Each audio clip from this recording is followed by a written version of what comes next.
नमस्कार विद्यार्थी मित्रांनो, कसे आहात? घरीच राहा, सुरक्षित राहा, हात हात तोंड वगैरे धुत चला. या वैष्णविक बिमारीला आपल्याला घालायचं आहे, त्यासाठी म्हणून आपण सर्वांनी काळजी घेतलेली बरी. आज आपण इयत्ता 10वीच्या मराठी विषय याची कृतीपत्रिका, याला प्रश्नपत्रिका म्हणतात. तर ही 100 मार्काची असते. आधी माहिती सांगायला इकडे घे. तर 100 मार्काची कृतीपत्रिका असते. पाठावर आधारित हे 60 मार्क असतात आणि उरलेले जे 40 मार्क आहेत ते उपयोजित लेखन आणि व्याकरण व भाषा अभ्यास यावर आधारलेले असतात. तर आज आपण मराठी विषयाच्या व्याकरण आणि भाषा अभ्यास याविषयी अभ्यास करणार आहोत. व्याकरण आणि भाषा अभ्यास हे 2 घटकांमध्ये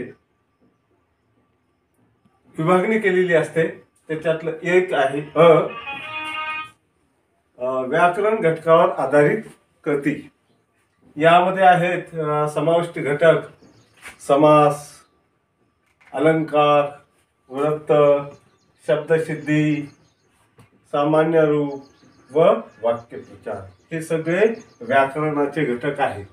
हे सगळे व्याकरणाचे घटक आपण मध्ये व्याकरण घटकावर आधारित कृती यामध्ये पाहणार आहोत किंवा शिकणार आहोत. आणि त्यानंतर दुसरं आहे ह्या भाषिक घटकावर आधारित कृती आहे. आणि या कृतीमध्ये समाविष्ट केलेले आहेत शब्दसंपत्ती, लेखन नियमानुसार लेखन, विराम चिन्हे, पारिभाषिक शब्द व आकार चिन्हे, भाषिक खेळ. ह्या सर्व घटकाचा अभ्यास आपण मध्ये भाषिक घटकावर आधारित या कृतीत करणार आहोत. तर हे झालं 2 विभाग व्याकरणाचे. आलं का लक्षात? एक व्याकरण घटकावर आधारित आणि दुसरे भाषिक घटकावर आधारित. तर सुरुवातीला आपण पाहणार आहोत व्याकरण घटकावर आधारित कृतीमध्ये पहिला जो घटक समावेश केलेला आहे तो आहे समास. तर आपण समास पाहणार आहोत. समास हा 2 गुणांसाठी आहे. 2 गुणांसाठी आहे. आणि समास मध्ये आपण अव्ययीभाव, विभक्ती, तत्पुरुष समास, कर्मधारय समास, द्विगु समास आणि द्वंद्व समास यांचा अभ्यास करणार आहोत. तर तत्पूर्वी आपण समास म्हणजे काय हे पाहणार आहोत. त्यासाठी मी 2 परिच्छेद वाचतो. लक्ष द्या. पहिला परिच्छेद आहे भाऊ आणि बहीण दोघे प्रत्येक दिवशी विद्येच्या आलयात जातात व अभ्यास करतात. संध्याकाळी ते क्रीडेसाठी असलेल्या अंगणात खेळतात. सोमवारी दोघे ज्याचा कंठ निळा आहे त्या देवाची प्रार्थना करतात. हा पहिला परिच्छेद आहे. आलं का लक्षात? त्याच्यानंतर दुसरा परिच्छेद मी वाचून दाखवतो तुम्हाला. भाऊ आणि बहीण दररोज विद्यालयात जातात व अभ्यास करतात. संध्याकाळी ते क्रीडांगणात खेळतात. सोमवारी दोघे नीलकंठाची प्रार्थना करतात.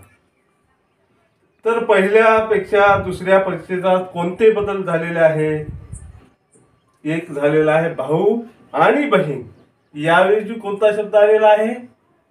भाऊ बहीण हा जोड शब्द वापरलेला आहे. प्रत्येक दिवशी ऐवजी दररोज हा जोड शब्द वापरलेला आहे. तिसरा बदल आहे विद्याच्या आलयाऐवजी विद्यालयात हा जोड शब्द वापरण्यात आला आहे. चौथं क्रीडेसाठी असलेल्या अंगणात ऐवजी क्रीडांगणात हा जोड शब्द वापरलेला आहे. आणि पाचवा, ज्याचा कंठ निळा आहे त्या देवाच्या ऐवजी निळकंठ हा शब्द जोडलेला आहे. हे शब्द आपण कसे तयार केले?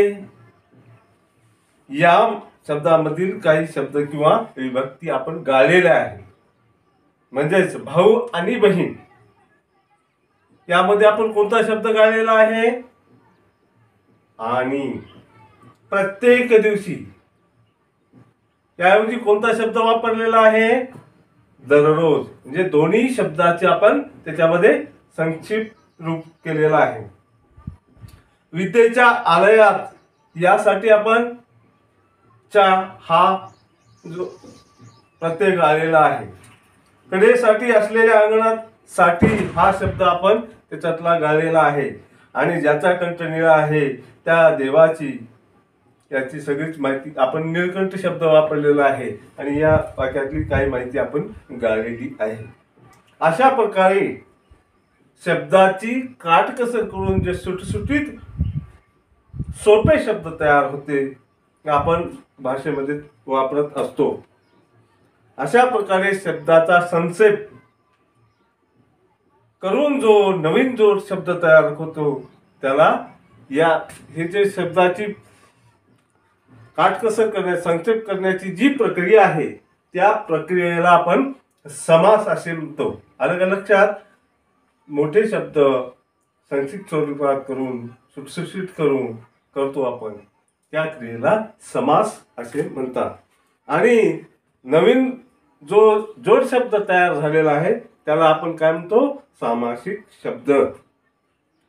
आणि सामासिक शब्दाचं फोड केल्यानंतर फोड जे करायची असते, फोड करून दाखवायची जी पद्धत आहे त्याला विग्रह असे म्हणतात. तर आता लक्षात ठेवा, 3 गोष्टी तुमच्या लक्षात आल्या का? समास कशाला म्हणतात? भाषेच्या सुटसुटीत किंवा संक्षेप स्वरूपाला संक्षेप करण्याची जी प्रक्रिया आहे त्या प्रक्रियेला समास म्हणतात. आणि जो नवीन जोड शब्द तयार झालेला आहे त्याला काय म्हणतो आपण? सामाजिक शब्द म्हणतो.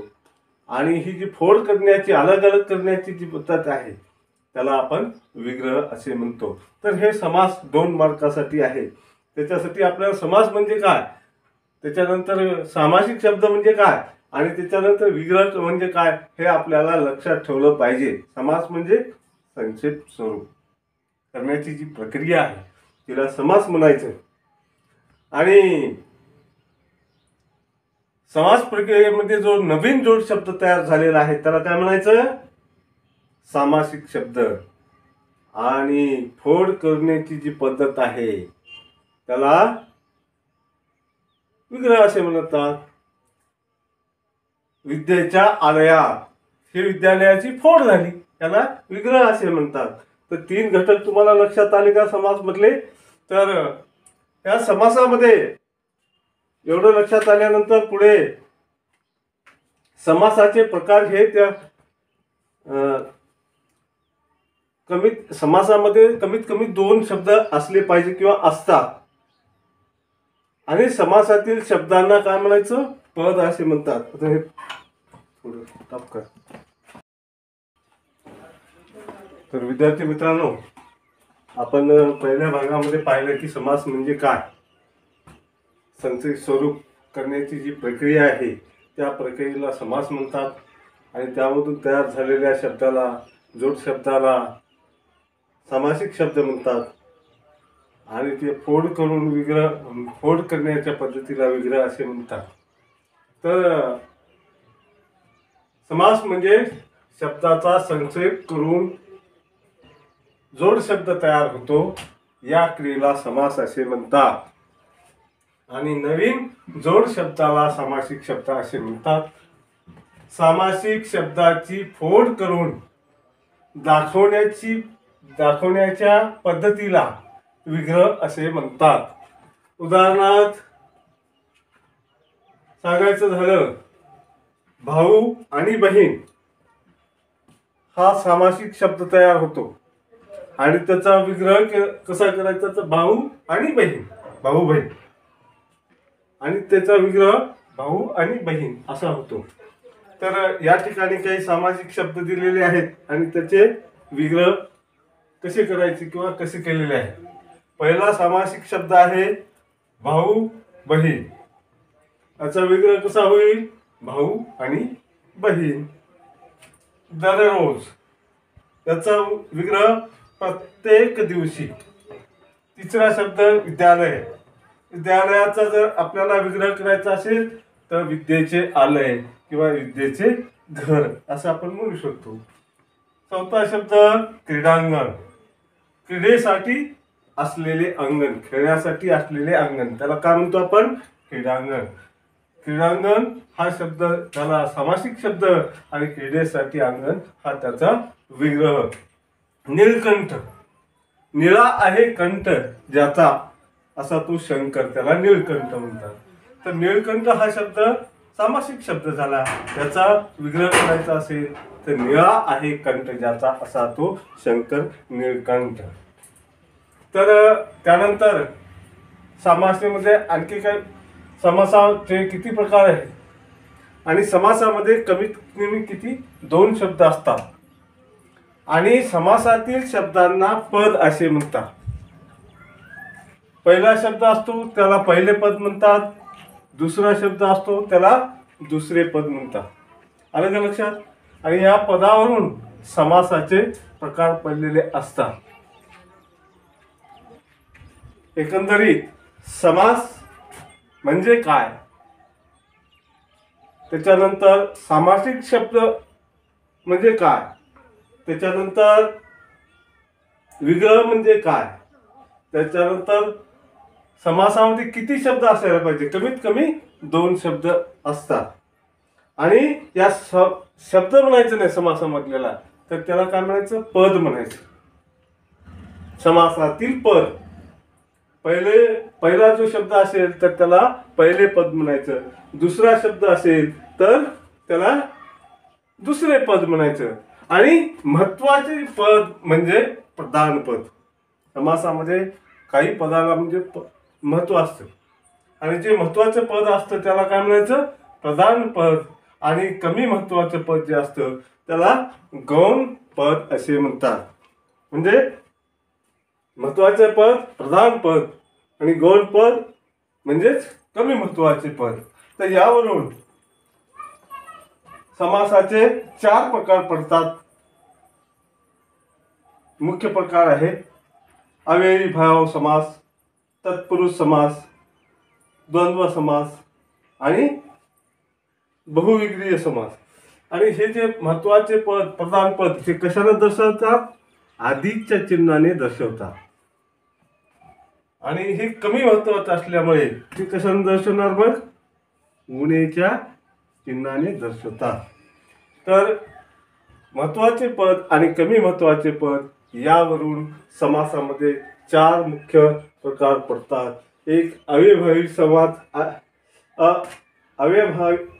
अव्ययीभाव समास, त्यानंतर दुसरा तत्पुरुष समास, तिसरा द्वंद्व समास आणि चौथा बहुविग्रीय समास. आणि अव्ययीभाव समासाचं काय वैशिष्ट्य आहे की त्याचं पहिलं पद हे प्रधान असते आणि दुसरं पद हे गौण असते.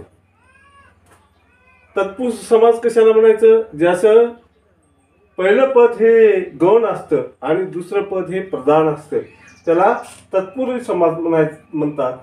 आणि दोन्ही पद जर प्रधान असतील तर त्याला द्वंद्व समास म्हणतात. आणि दोन्ही पद जर गौण असतील तर त्याला बहुविग्रीय समास असे म्हणतात. तर एकंदरीत प्रकारामध्ये आपण जो परिच्छेद पाहिलेला आहे त्याच्यामध्ये या समासातले कुठले शब्द आलेले आहेत का हे आपल्याला पाहायचे. तर त्या परिच्छेदामध्ये या 4ही समासाचे शब्द आलेले आहेत. ते कसे? दररोज, त्याच्यातलं रोज, पण कधी रोज? दररोज. म्हणजे पहिल्या पदाला महत्व आहे आणि दुसऱ्या पदाला रोज, त्याला काय? त्याला कमी महत्वाचं पद आहे. मग ह्या दररोज हा शब्द कशात येईल? अव्ययीभाव समासामध्ये येईल. त्याच्यानंतर विद्यालय, क्रीडांगण, अहो अंगण आहे हो, पण कशाचं आहे? घराचं आहे का दुसरं कशाचं आहे, की खेळायचं आहे, क्रीडेचं आहे? पण इथं कोणत्या पदाला महत्व आहे? दुसऱ्या पदाला. घर काय आहे? अंगण आहे. कशाचे आहे? खेळाचे आहे. व अंगणाला महत्व आहे, म्हणून दुसरे पद ते महत्वाचे आहे आणि पहिले पद हे गौण आहे. हा तत्पुरुष समास होईल. तत्पुरुष समासाचे विद्यालय आलय आहे, पण कशाचे आहे? घर आहे, पण कशाचे आहे? विद्येचे घर आहे. आणि त्याच्यानंतर दोन्ही पद महत्वाचे, भाऊ आणि बहीण दोन्ही महत्वाचे आहेत की नाही? त्याच्यातलं कोणतं गळता येतं का? नाही. आणि ज्या ठिकाणी दोन्ही पद महत्वाचे असतात त्याला द्वंद्व समास म्हणतात. आणि दोन्ही शब्द गौण असतात. आता नीलकंठ, ज्याचा कंठ आहे निळा असा तो, त्या शब्दाला काय अर्थ आहे का? हे सगळे शब्द गाळून एक नवीन शब्द नीलकंठ तयार झालेला आहे. अशा प्रकारे हे चारही प्रकार आपल्याला पुन्हा अतिशय विस्तृत स्वरूपात पाहायचे आहेत. धन्यवाद.